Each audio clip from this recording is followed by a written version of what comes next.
The unwelcome arrival. The revolving doors of the Grand Meridian Hotel spun slowly as Beth Williams stepped into the opulent lobby. At 32, she carried herself with quiet dignity despite the exhaustion weighing on her shoulders.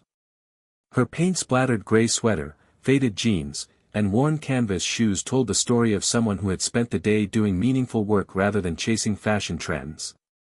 The contrast between Beth and her surroundings was stark. Crystal chandeliers cast golden light across polished marble floors, while impeccably dressed guests sipped champagne near a grand piano. The soft murmur of classical music filled the air, punctuated by the gentle clink of expensive jewelry and hushed conversations about business deals worth millions. Beth adjusted her weathered backpack and approached the reception desk, suddenly conscious of the dried paint under her fingernails. She had spent the entire day at the community center, teaching art to underprivileged children. The thought of driving another 2 hours to reach home had made her bones ache, which was why her husband Marcus's suggestion to stay at his hotel had seemed like a blessing. "I'll call ahead and let them know you're coming," Marcus had promised during their brief phone conversation just 30 minutes earlier. His voice had been warm with the affection that had sustained their unlikely 5-year marriage. Few people understood how the billionaire hotel magnate had fallen for a dedicated community art teacher, but their connection had been immediate and genuine. Marcus had first donated to Beth's struggling art program, and from that first meeting, they had both known something special was happening between them. 2 immaculately dressed employees stood behind the reception desk like sentries guarding a fortress. The male receptionist, whose nameplate read James, looked up as Beth approached. His eyes performed a quick assessment of her appearance, and his professional smile faltered slightly. "Good evening," Beth said with a tired but genuine smile. "I'm Beth Williams. My husband should have called about a room for me." James's gaze lingered on her paint-stained clothes and casual appearance. "Do you have identification, ma'am?" His tone carried a subtle note of skepticism that made Beth's stomach tighten with an uncomfortable familiarity. She had faced this kind of judgment before, the assumption that someone who looked like her couldn't possibly belong in places like this. But she had learned to handle such situations with grace, knowing that her worth wasn't determined by others' narrow perceptions. "Of course," Beth replied, digging through her backpack to find her wallet. She presented her driver's license with steady hands. "Elizabeth Williams."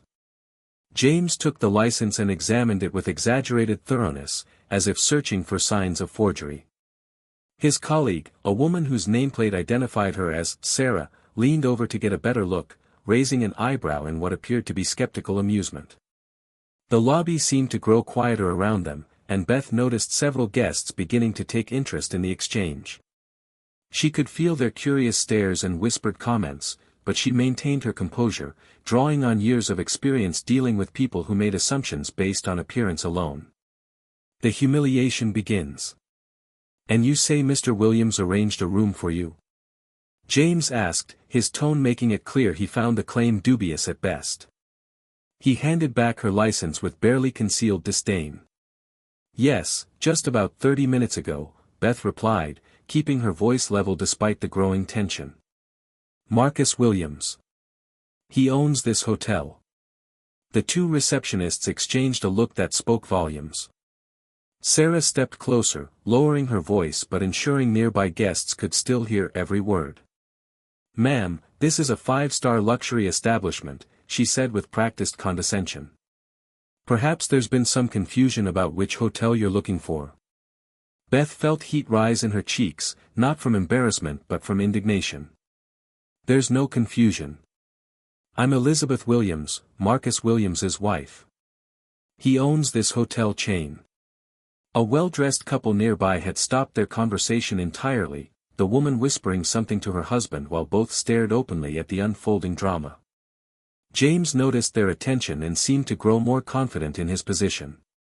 "Mrs. Williams," he said, emphasizing the name with obvious disbelief, "is a former fashion executive who serves on the boards of several prestigious charities.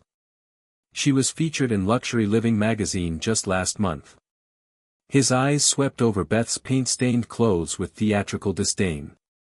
"Perhaps you'd be more comfortable at one of the budget hotels down the street." The suggestion hit Beth like a slap. Not because she was above staying at budget hotels, she had done so many times and found them perfectly adequate, but because of what his words represented.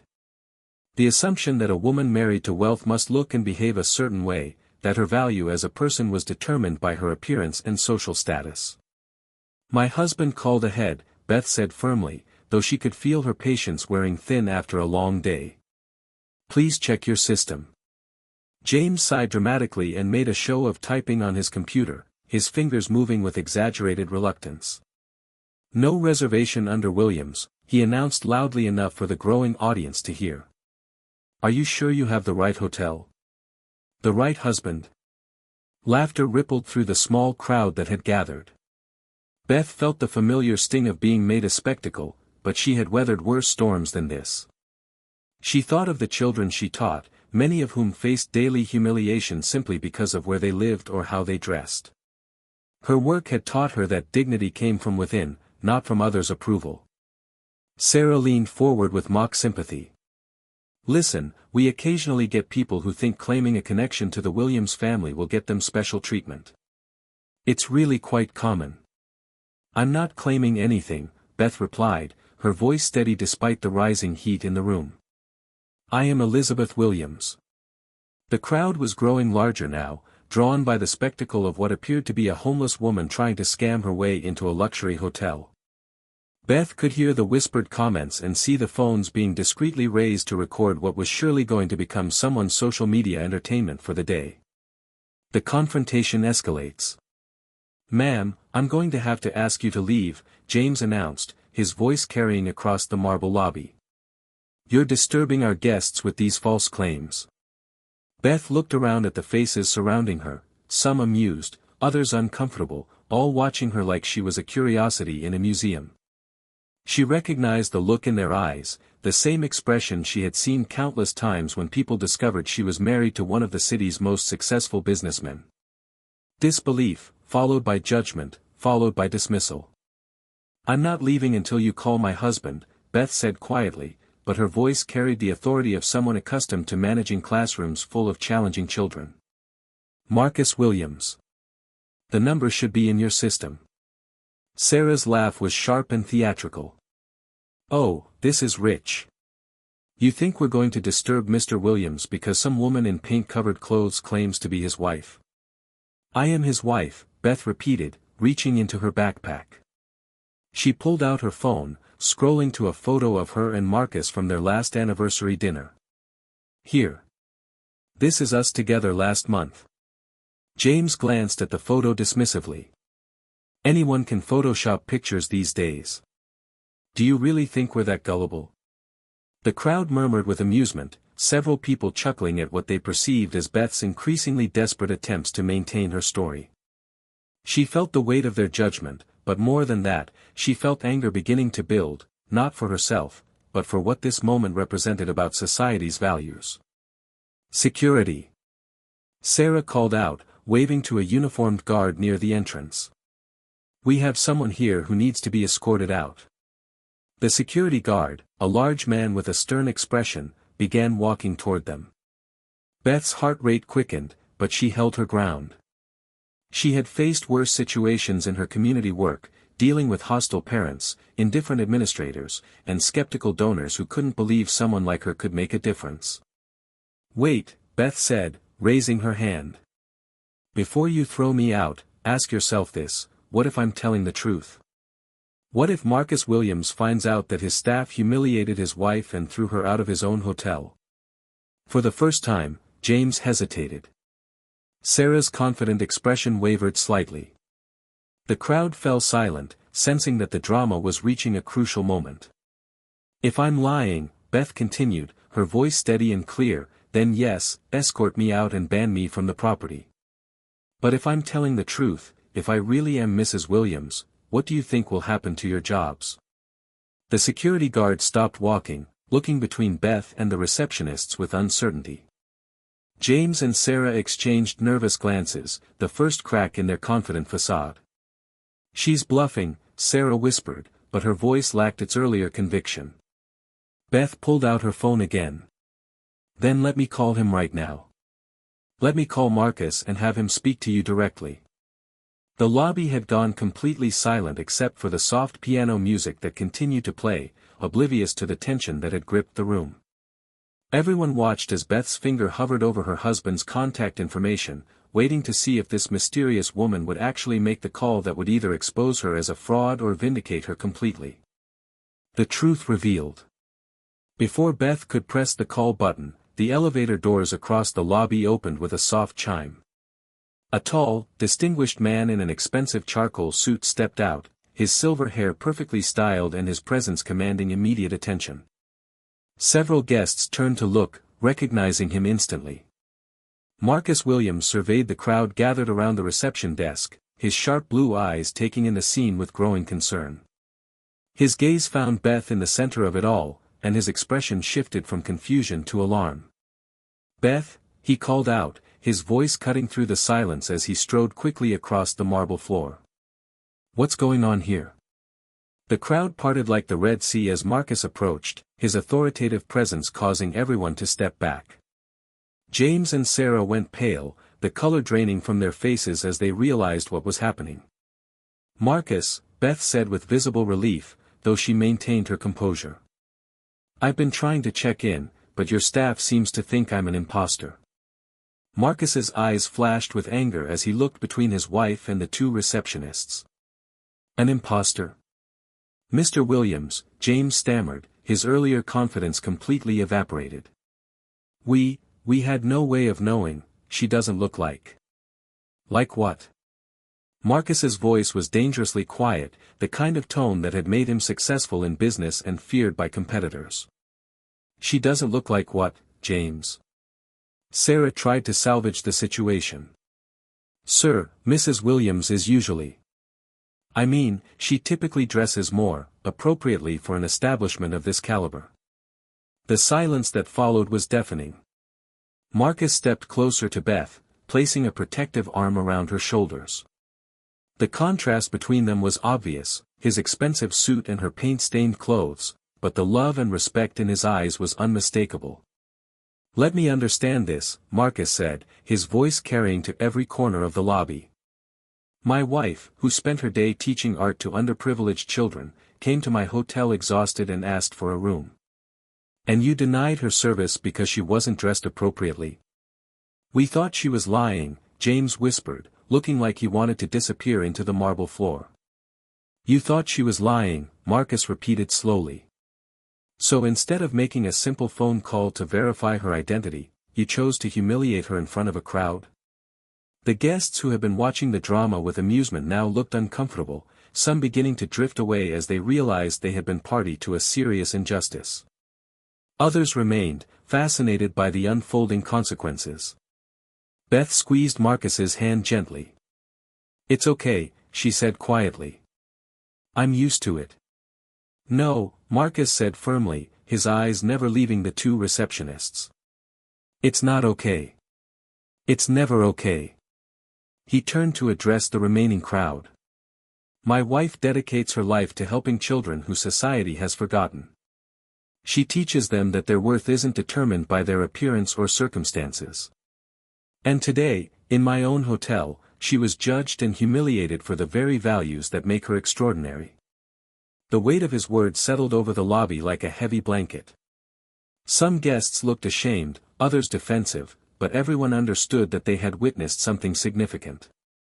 Marcus turned back to James and Sarah, his expression cold and final. "You're both terminated, effective immediately. Clear out your lockers and leave the premises." "Sir, please," Sarah begged. "We made a mistake. It won't happen again." "You're right," Marcus replied. "It won't happen again. Not here, not with my employees, not ever." Justice and redemption. As security escorted James and Sarah from the premises, Marcus called over the hotel manager, a nervous man who had witnessed the entire scene from across the lobby. "David," Marcus said to the manager, "I want you to implement new training protocols immediately. Every employee in this hotel will learn about respect, dignity, and the fact that our guests' worth isn't determined by their appearance or wealth." "Yes, sir." "Absolutely, sir," David nodded vigorously. Marcus then turned to address the remaining guests, his voice carrying across the lobby. "I want to apologize to everyone who witnessed this shameful display. This hotel was built on the principle that hospitality means treating every person with dignity and respect. Today, we failed that principle." He looked down at Beth, his expression softening. "But my wife, who has every right to be angry, who could demand retribution, instead chooses to see this as a teaching moment. That's who she is, someone who finds lessons in adversity and hope in disappointment." Beth smiled up at her husband, then addressed the crowd herself. "I hope what happened here today reminds us all to look beyond appearances. The person in paint-stained clothes might be a teacher, an artist, a caregiver. The person in expensive clothing might be kind or cruel. We can't know someone's worth by their appearance." Several guests nodded, some looking genuinely moved by her words. A few approached to apologize for their earlier judgment, which Beth accepted with grace. Marcus led Beth to the elevator, but before they could leave, David approached with a key card. "Mrs. Williams, I've personally prepared our finest suite for you. And please, dinner tonight is on the house, the entire hotel is at your service." "Thank you," Beth said simply, "but all I really needed was a clean room and basic respect." As they rode the elevator up, Marcus shook his head in amazement. 5 years married, and you still surprise me. Another person would have demanded heads to roll, lawsuits, public apologies. What would that accomplish?" Beth asked. "Those employees made a mistake born from prejudice and arrogance. They lost their jobs, which is consequence enough. But if other people learned something today about treating others with dignity, then something good came from something bad." Marcus pulled her close. "This is why I fell in love with you. Not despite your paint-stained clothes and community work, but because of your heart, your values, your refusal to let the world make you bitter." Later that evening, as they shared dinner in their suite, Beth received a call from David, the hotel manager. "Mrs. Williams, I wanted you to know that 3 guests approached me after you left. They want to make donations to your art program. They said your words today inspired them to look for ways to give back to the community." Beth smiled, looking out at the city lights. "That's wonderful. Please give them my contact information." After she hung up, Marcus raised his wine glass. "To my extraordinary wife, who turned humiliation into inspiration and prejudice into philanthropy. To second chances and teachable moments," Beth replied, clinking her glass against his. The next morning, as they prepared to leave, David presented Beth with a letter signed by dozens of hotel employees, pledging to treat every guest with dignity regardless of appearance. The night desk clerk, a young woman named Maria, approached Beth personally. "Mrs. Williams, I wanted to thank you. I'm working here to pay for college, and sometimes guests treat me poorly because of my accent or my age. Your words yesterday reminded me that my worth isn't determined by others' opinions." Beth hugged the young woman. "Never forget that, Maria. Your dreams are valid, and your goals are achievable." As they walked toward the exit, Marcus noticed his wife's quiet smile. "What are you thinking about?" "I'm thinking about how those children I teach face this kind of judgment every day. How they're dismissed because of where they live or how they dress. Maybe what happened here will remind people to see beyond the surface." The revolving doors spun once more as they left the Grand Meridian Hotel. But this time, Beth walked out with her head held high, knowing that sometimes the most powerful victories come not from seeking revenge, but from maintaining dignity and finding ways to make the world a little more compassionate. The story would become legend among the hotel staff, not as a tale of punishment, but as a reminder that true luxury isn't about marble floors and crystal chandeliers, but about treating every human being with the respect and dignity they deserve. The end.